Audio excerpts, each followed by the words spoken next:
Good afternoon and welcome to the January 3rd Thursdays at 3 with CDBG. We have a lot of new people that we haven't necessarily seen before, so welcome. Welcome to all of you who haven't maybe joined us in the past for a Third Thursday. This is our monthly session with the CDBG team to share particular program highlights or information, but also most importantly, be a resource to all of you, answer your questions, and be available to you as well. So my name is Kayla Savage. I'm the Community Development Division Director, and I'm going to be here just briefly today because I am very pleased to introduce all of you to our brand new, as of last week, CDBG Director here at the Department of Commerce, Andrew Heyman. And this is the ceremonial, me passing the gavel/baton to him for these monthly sessions. And he will take it from here. And thank you all again so much for making the time to be here today. We really do appreciate it. Yeah, and thanks everyone for joining. I'm excited to be here. Excited to get to know all of you in the coming months and years. I actually see a few familiar names on there that I've had contact with in the last week or so. So hello to you all.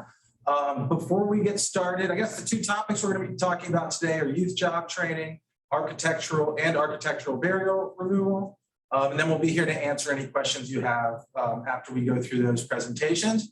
But before we get started, just because I'm so new and there's some other new people here at this table, can we just go around our table and do a quick introduction of yourself? Yeah. And Brandon. Oh yeah, we have one of our guys is virtual too. So yeah, Brandon's gonna have to do it as well. So all right, people here, kick it off. Sorry. Sandy Botal, I am the CDBG support staff member. Linda Hunsaker, CDBG specialist. I'm Jenny Erdley. I'm one of the CDBG project managers. And I'm Tim Parks. I'm a new guy also. I'm a CDBG specialist. I'm Ann Seitz. I'm the financial specialist. Hey everyone, my name is Brandon Hutton. I'm a CDBG project manager, and I'll be spearheading the conversation on YGAT today. Thanks. So first I think Brandon's going to go first, then Tim's going to talk, and then at the end of that, we'll have ample time to answer any questions that anyone has. So with that, take it away. Thanks, Andrew. All right, I think we're going to have Ann is going to bring up the slide, a quick presentation, just so we can go through the YJT kind of application and the program, just a quick overview of it. And it didn't hit share. Oh, it didn't. Okay. No. All right, bear with me just a moment. You just minimize that.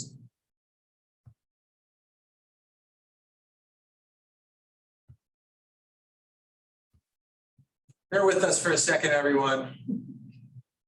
3-1. And then share. Oh, thank you. I always forget to share. Thank you everyone for your patience. All right. That looks great, Ann. Thank you. All right, so we're going to talk about the youth job training CDBG program today, and so I'll be referring to it as YJT. And so if you want to jump to the next slide, Ann, this is a new project starting here in 2023. It's one of the new kind of funding areas that the Lieutenant Governor wants us to really focus on. And so we're really excited to be offering this new opportunity.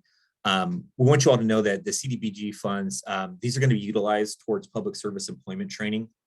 The idea for these funds is to create self-sufficiency, literacy support, work on independent living skills, resume writing, job coaching, job retention, training in specific fields, any type of soft skills or essential skills.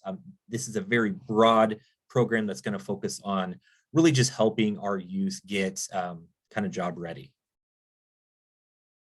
And so the next slide is going to talk about the national objectives that are things that are from the national offices.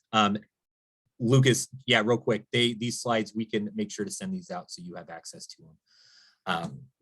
So just so you know, one of the major national objectives is that 51% of the beneficiaries must be LMI persons, which if you're new to CDBG like I am, LMI is low to moderate income. And so they must, the youth in the program need to be income qualified, that you need to make sure you're getting information on the family size and the family's income. And 51% of the participants in your program need to be at or below 80% of the average median income for the county. This information can be found online. If you're struggling to find this information, reach out to us and we can direct you to any type of data that supports this. And then the next slide, Ann, please. And so for the grant amounts, we don't have a lot of funding for this right now. My background is in youth development, and so I'm going to be doing my best to advocate for more funding in this area because I think it's super important. But as of right now, we have up to $500,000 in funding with a maximum award amount of $100,000. So if we do maximum award amounts, we're only looking at 5 grants for this, but ideally we're going to try and fund as many as we possibly can. You can spend $5,000 of that on administration costs, and there needs to be a 25% match, which we can talk about later. So for the timeline and just a little bit more information, applications are going to be due May 1st, 2023. So you have about 4 months to get these applications turned in, which is ample time for you to create a very solid and high quality youth job training program. You'll want to make sure that we have online our program checklist, guidelines, and budget forms can be found by going to the kansascommerce.gov website.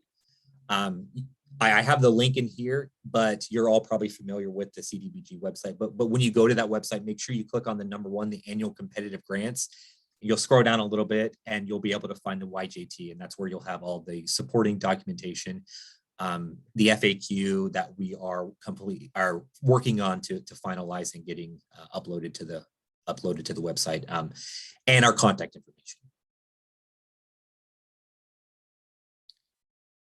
So getting into the eligible use for these specific funds, you can use these funds for labor costs, which are going to be specific to the program, any type of program supplies or equipment you might need to support the program that you're developing, any materials or any type of associated costs. Professional development is going to be huge for this, especially if you don't have specific people that are already doing this work, and if you're not using this funding to enhance it. If you're going to be hiring somebody completely new, I definitely want professional development to be a focus on there, so you're providing high quality experiences to those youth.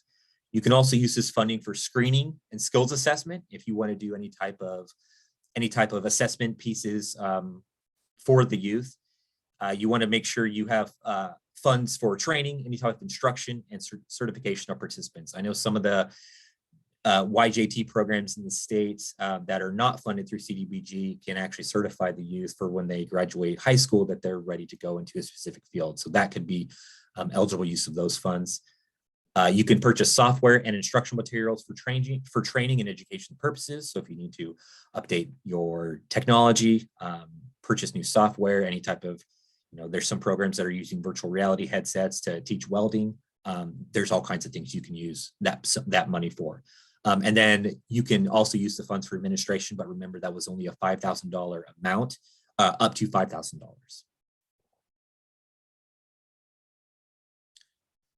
So community need is going to be a really important part of this. And so when you're writing your grant, you need to make sure you're telling your community's full story. You want to include the education levels in your community, what childcare situations you're having, fire safety, community, all those, transportation, recreation, housing, all that is important for the CDBG part of this. But you really want to also make sure you're talking about the economic development piece and why workforce development is important in your community. You need to make sure you discuss how they were determined, include any partners that you reached out to, any type of focus groups or committees that were created in the development of this program or this project. And you need to make sure you include housing needs. That's a national objective. We need to understand what the housing needs are in your community. just for data purposes.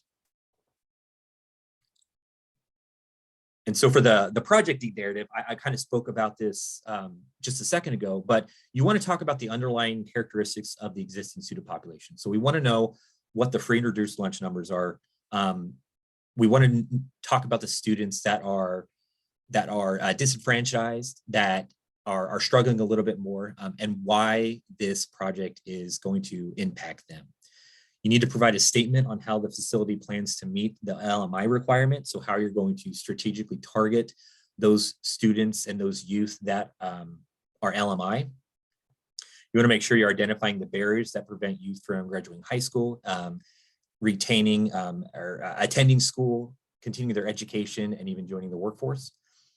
And then you really want to address how the community has attempted to do this in the past. Is this the first time a project like this is being proposed, or has something been done in the past that you want to build upon or enhance? We just want to know how that work started, or where it was before, and how you want to make it better.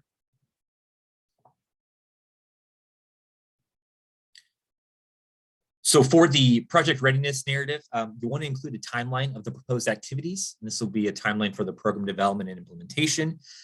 You want to make sure you highlight the date of enrollment, or when the program is going to be kicking off.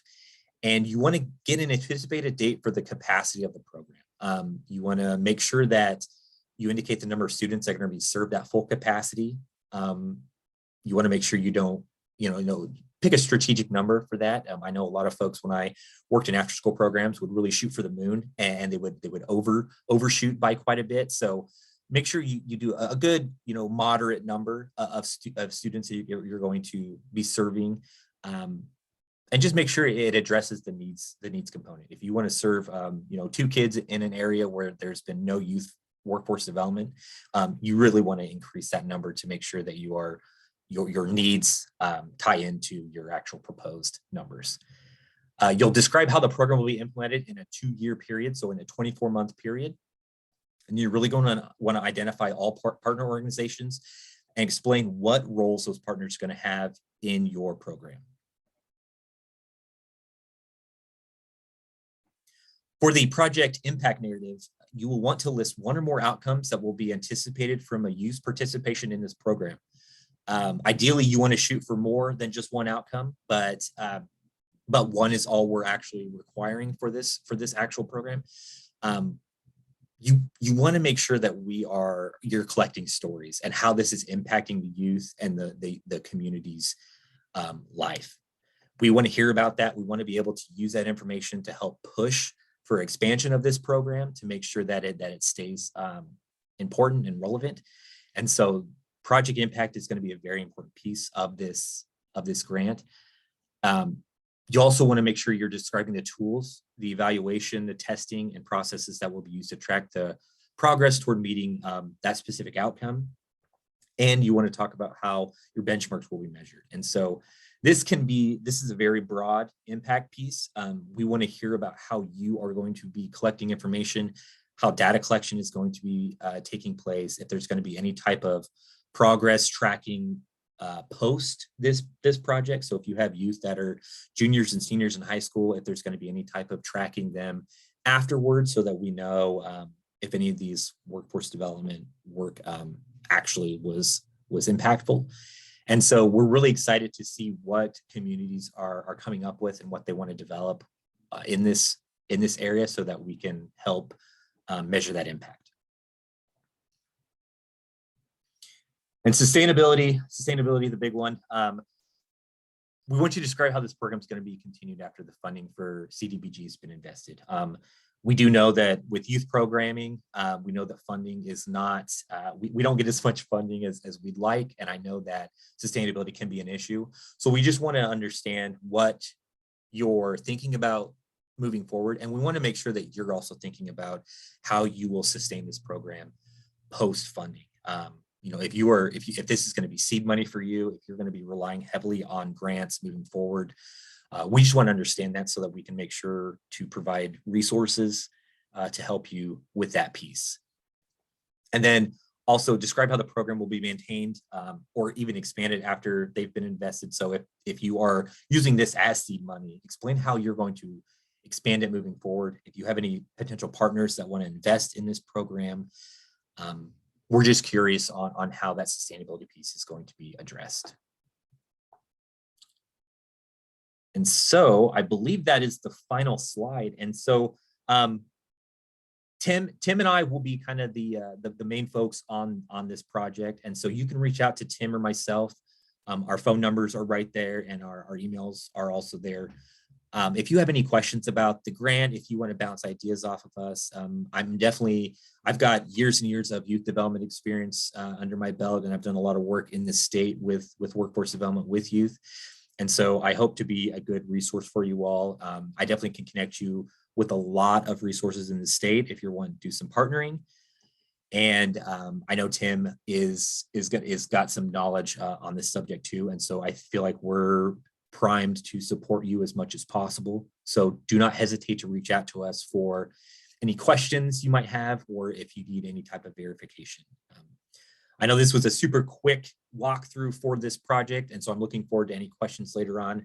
I do feel like it's a very straightforward project, but a very important. So, and I believe that is everything. And I do know what Andrew had mentioned earlier, we're going to save questions till afterwards. So if you have any questions, just make sure you save them until after Tim's done, and we can go over those at that time.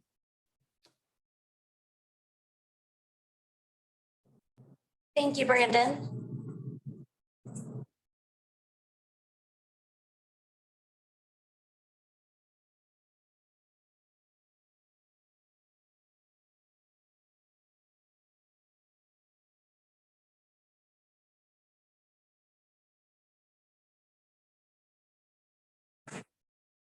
All right, we ready? All right, now we're going to talk about another new program that's come out in 2023, and that's going to be our architectural barrier removal program. We're excited, as Brandon had said, about the YJT. We're also excited about the ABR. We like our acronyms here.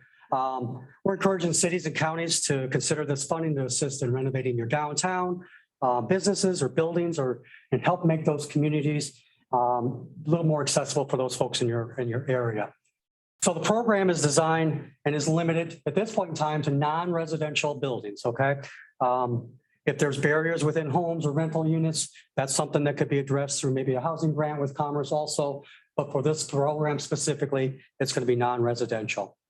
And as always with small cities CDBG, the actual applicant is going to be the city or the county, and they're going to be applying on behalf of a one or multiple building owners to help address those things. The other thing I want you to note on this slide is that it talks a little bit about restricting, access to goods and services for elderly and severely disabled adults. So that's a key thing. We're going to talk about that in another couple slides here. So next slide, please, Ann. Maximum funding again. We have $500. Let me put it on there. We have $500,000 available. Right?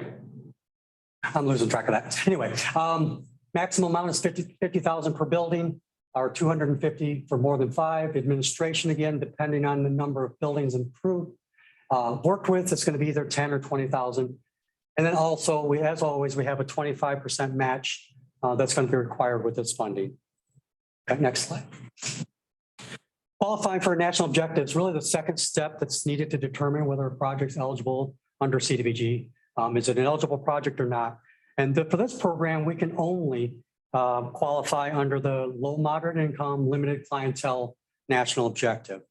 The HUD rules allow us to presume that the recipients meet the low mod criteria as long as they're serving elderly and disabled, severely disabled adults. And there's some rules that come with that. So if the building that you're assisting, okay, that's okay. But the building that you're talking or assisting with is, serves primarily adults, it could qualify. If it's something that serves primarily youth or something like that, then it's not going to qualify. So there's a little bit that we can help you at Commerce decide whether the project qualifies or not through technical assistance. Okay.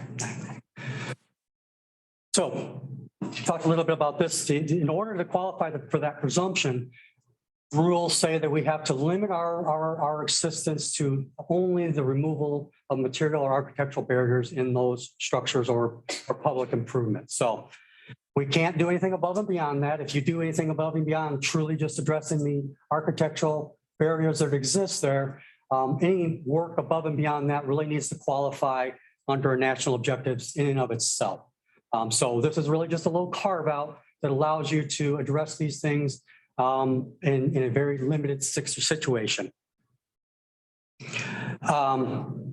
Eligible uses, they can be for, this is a small list, it can be much better than that. Widening doorways, installing ramps over curbs and stairs, chair lifts, automatic door opening devices, anything that really is going to impact or it can be identified as a barrier to folks being able to access the goods and services of that building will be eligible.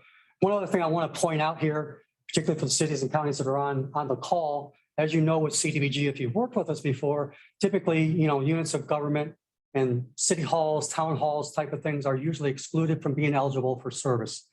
For this program specifically, if it's limited just to those architectural barriers, it can be done in a city hall or into a town center or things along those lines. Along with the rehabilitation, the renovation that needs to take place, the design for architectural design obviously needs to be done. You're going to want to include an architect into this to make sure that the work's being done properly and that scope of work is appropriate. And then obviously, as always, we have administration that's available too. Scoring this on narrative points, 100 points are available. We want to have the project need and the project impact being the biggest important category. So there's 50 points assigned to that. Project scope 20, readiness 20, and then leverage 10 there. We do have some bonus points that are available. So if you've not been awarded in the last 5 years in any of the housing community facilities or the water sewer, you can receive a bonus 10 points. We're trying to encourage those that haven't participated before to come into the programming. And also, if you're able to use your leveraging or your matching, if you're able to do it with public, or excuse me, with private sources such as foundations or whatever, things along those lines, there's an extra 10 bonus points that can be provided to that if at least 10% of your match comes from those local sources instead of other state or public sources out there. Next slide. All right, we'll talk a little bit same thing that Brandon talked about, but a little bit different for us. Project need and impact, right? How are the material and architectural barriers impacting the business? The elderly and the severely disabled adults, how's that impacting your community? What will change if we are able to address this need? Letters of support can be included in that to talk about what can be done and what that impact's going to have on the community or the business. Scope of the project scope, obviously that's going to be important. We want a lot of detail on what the scope of work is going to be. And then obviously we need to be able to tie that scope of work toward it removing those identified barriers. So we want to make sure that we can see that clearly and identify that in the scope of work from your architect. Project net readiness, we're always interested. It's a 24-month period. Again, it's a little bit shorter for a construction project like this. We want to make sure that the city and or county that's involved and then those private business owners or parties that are involved are ready to proceed. We want to get an idea from you on what your timeline is going to be to get that project completed within that time frame. And then obviously, given that we're going to be, doing things to the environment, if you will, we want to make sure that environmental review for pretty much all of our programs, but particularly on this one, we want to know what the status of that is and whether that's been taken care of. And then, like we talked already, leverage or match, 25% is required. And we do want to have some documentations of what those sources are from those leverage funds. So remember, like all others, we have those general application requirements that are out there. So I just want to remind everybody that talks about procurement. We're going to be doing some procurement with this. We're going to be talking about the citizen participation process and the public hearings. Those are always going to be required. The preliminary architectural report needs to be done with the specifications. We want to see that ahead of time. And then again, your leverage documentation all need to be included in your grant application. So went through this rather quickly. Again, you can go to the next slide and it's just going to be my contact information. I'm available to answer any questions you have specifically about this. This is new, so I'm sure there might be a lot of questions about what could qualify, what couldn't qualify. How are we serving primarily adults and severely disabled in this type of a service or not? Those are the kind of questions that we can work through and make sure that you're put together a successful application. So at this time, I think we're going to turn it back over to questions for both programs, and we'll just kind of take them as they come in. And let me add something really quickly that we know very well around the table here, but as I was going and trying to find the total amount for architectural barrier removals, I discovered something that the only people that can apply for any of the CDBG money in these programs and any others, the communities that cannot apply because they are entitlements. Yeah. So they get their own money, CDBG money coming directly to these locations. And that would be Kansas City, Lawrence, Leavenworth, Manhattan, Overland Park, Topeka, Wichita, and all of Johnson County. So if you're on the call and you are in one located, or your businesses or the job youth training that you want to do from one of these cities or counties, you'll have to go to that particular city and county to ask what they do with their CDBG money, see if we can do that, because we cannot fund those communities. We know that so well, sometimes we forget it. Yeah.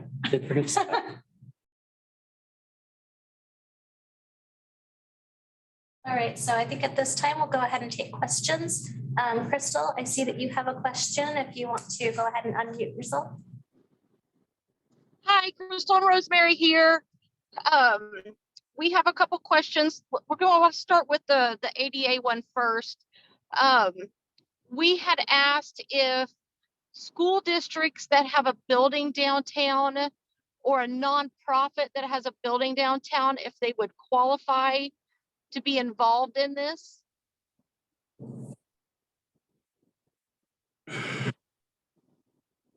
I would say yes, they would. It more depends on what they're doing than it is who they are, I think. If they're, it comes back to whether you're serving adults. So that's going to be our biggest issue, is serving adults or severely disabled adults, or elderly or severely disabled adults. So if you're doing, it gets a little kind of dicey when you start talking about general public, but if it's definitely anything that's geared toward the youth or anything like that, it certainly would not be eligible. So I'm worried about the school districts. I'm not sure what the building downtown would be, but for the nonprofits, that certainly would be eligible. Okay. So Correct me if I'm wrong. the school district building is where they hold the school board meetings. Adults, so parents would be coming, that kind of stuff. I'm assuming that would qualify. I think it could. I think we probably need to talk offline on that specifically, but I think that's possible, yes. That sounds good. We will chat with you. Thank you, Crystal and Rosemary. Elaine, I see you have your hand up if you would like to unmute yourself. It's good to see some old friends. Brandon, I'm glad we're working together. Elaine Johannes at K-State Research Extension. I'm questioning or curious about the youth program or the youth opportunity. Some of our extension agents who are working with schools, 4-H clubs out in rural areas are wanting a little bit more information about the level of risk that the young people have to have in order to be eligible for programs through the CDBG funding. And maybe we aren't reading the application correctly, or they aren't, but Brandon or the team there, could you talk a little bit more about level of risk and readiness for the youth that are needing to participate? Thank you. Brian's going to take that. Yeah, sorry. I was bringing up the guidelines just to kind of go through. I think the biggest issue, Elaine, with the youth involved is that 80% LMI. Just because we know that poverty is going to address that at risk, that disenfranchised population right there. I think that if you wanted to, I think that what we could do is maybe define that a little bit more for you, so that you kind of understand what that looks like, because we would be looking at incarcerated youth or youth that just about are to be incarcerated, high poverty levels. I would even say special needs or any type of disability would be that also. So we can define that out a little bit more and include that in an FAQ. But I think the main issue that people need to focus on is that 80% requirement, because that's from I believe the federal level. And that's something that we just can't avoid. The rest of the stuff we can talk about at risk. I mean, if kids aren't attending school at risk, there's so much that encompasses that umbrella, that. So I will work with the team to find that more and make sure that. That'd be helpful. And I just want to congratulate the whole team by broadening the scope of CDBG, and that we're ready to help with that. But some of our people in the field are needing that little bit more definitive response. Brandon, thank you. You're welcome. Thank you. Thanks, Elaine. Crystal, I see you have another question. Yeah, so the self-certification of their employment or their income, is that going to be a new form? Is that something that you guys have already put together? New form. Yeah, it'll be a new form we will put together. That'll just simply, what's the family size and do you fit into this yes or no type of a thing. So it will be pretty straightforward and easy, but we will create it. It'll be the same form when we get it put together that you would use for childcare as well as for the youth job training piece. Okay. That sounds great. Thank you. All right, and I see that we do have a question here in our chat from James Robin. Do elevators qualify? No. I need to get back to you on that one. I'm not sure. That one's one that's a little questionable. I know they said chairlifts and so on. That was specifically from some guidance I saw, but I'm not quite sure about elevators. I think one is going to be probably a bigger scope than we have money available for, but just from a qualifying, I'm not sure. We'll check into that.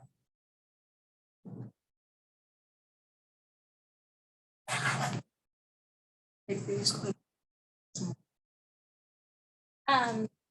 did have a few advanced questions. Registration, so if we can go ahead and answer unless any more of our audience has a question for us. I have a question. Yes, Andrew. So in Tim's presentation about ABR, it said at the end, 10 points are going to be awarded for applications if they haven't applied in the last 5 years. Does that apply only to ABR or does that apply to YJT as well? That is across the board, isn't it? I think we've done all of them. Okay, so for everyone watching, if you're interested in youth job training as opposed to ABR, those 10 extra credit points or 10 bonus points you get on the application, those would be available to you as well. Good question. Yep. All right, so we did have an advanced question. And this is from Holly Boyce. Holly, thank you for submitting the question. And this is actually from a previous iteration of our YJT guidelines. She asks, in what ways must JAG partner in a youth job training project? And there's a second part to the question, but let's go ahead and answer that first part first. Brandon or Tim, do you want to take that? Yeah. Sorry, the question was about what that partnership needs to look like between JAG and. So we did recently change. We had a discussion a few weeks ago about some of the guidelines, and we wanted to make sure that we didn't put this project in such a small box. And so we wanted to make sure there's a lot of good programs that you can do without JAG. Like you should definitely be partnering with your local JAG organization or group if you are going for this grant, because they are doing the work right now, and you want to make sure that you're not duplicating or that you're working, in tandem with them, but you do not need to have a specific partnership with them to do this. Okay, that's good to hear. The situation that I'm dealing with is that the city that we're looking to apply in the school district does not work with a JAG program. Yeah, we don't want to, we thought about that, and I knew that, there wasn't some in some of the communities that I've worked with too. And so I didn't want those folks to get, disqualified because they didn't have that thing in their school district. So that will be changed on guidelines that we are finalizing right now. We will be uploading those to our website here very soon. So thank you for that question. Thank you. All right, and before we move on to the next advanced question, let's go ahead and take Crystal's next question. So Crystal, if you want to unmute yourself. Sorry. Well, that brought up a good point about the 10 extra bonus points. Now, the COVID funds, when we did the COVID business rounds, those were special funds. So if that is the only thing that that community has received in the past 5 years, do they qualify for the 10 bonus rounds or bonus points? I'm pretty sure they do, because I don't remember anything that we put anything in the guidelines for that, because like you said, those were special funds. Awesome, thanks. Thanks, Crystal. All right, so the second part to Holly's advanced question. Must all partners in a project form MOU agreements, or are letters of partnership enough? And we decided that we wanted interlocal agreements for those, correct? Not MOUs. Interlocal agreements with all the partners, a part of that interlocal.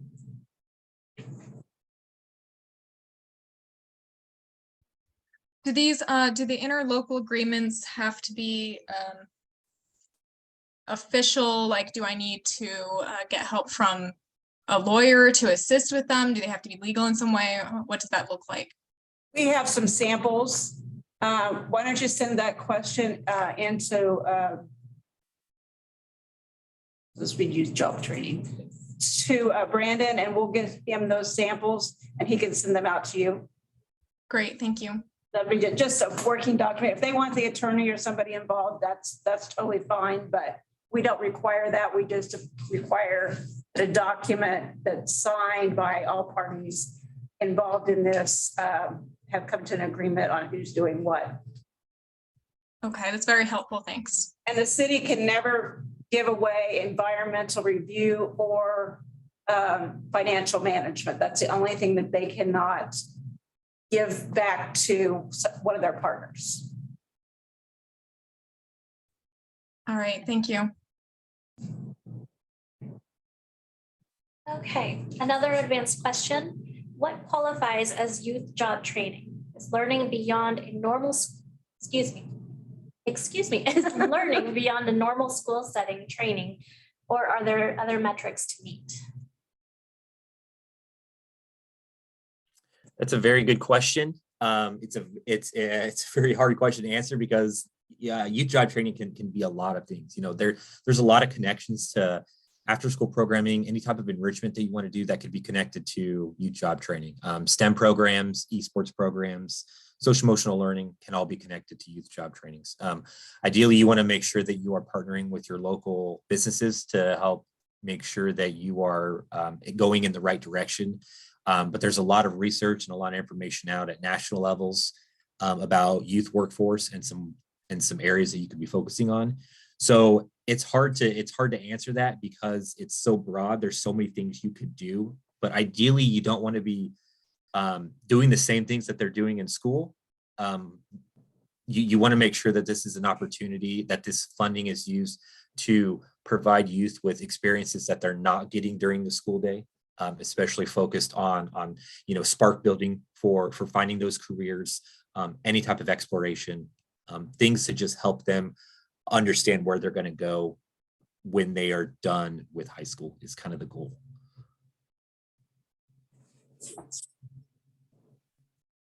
Thanks, Brandon.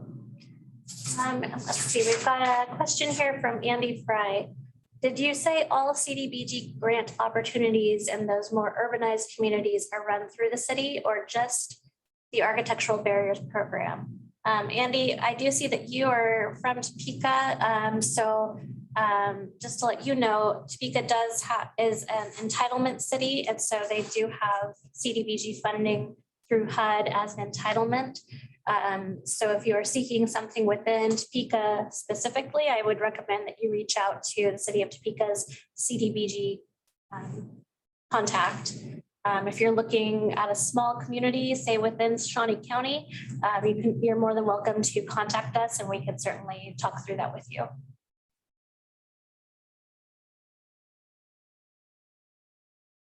All right, and then we do have another question. Linda, I think I'll let you address this question if you're willing. I'm joking with you. So we do have another question from George Pettigrew. Does the CDBG funding, is that available for new construction projects, and are there other resources available? And I think on that question, we decided that, George, someone will reach out to you so we can get more information on what you're proposing to do or what you're looking on. That will help us better prepare and try to come up with some funding that will help you resolve or get to the finish line on what you're proposing to do. Well, what I've learned today, I was here exploratory wise, and since it is in Leavenworth, I know I need to go to Leavenworth and talk to them about the entitlement block grant funds. So Okay, thank you very much. okay, thank you. All right, and Andrew, I have a question that I think I'm going to you handle, if you're Yes. willing. Dan Stefan asks, has a decision been made on when water, sewer, and community facilities grants will return to the CDBG program as they used to be?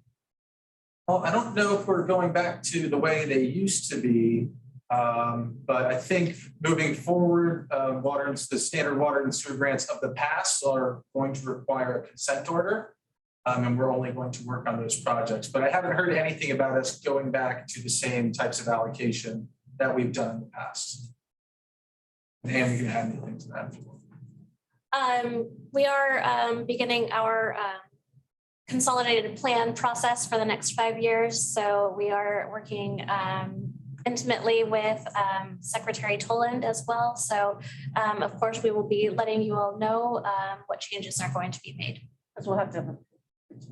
Yes, yes. As Linda said, we will have a public hearing once that process is underway. So stay tuned.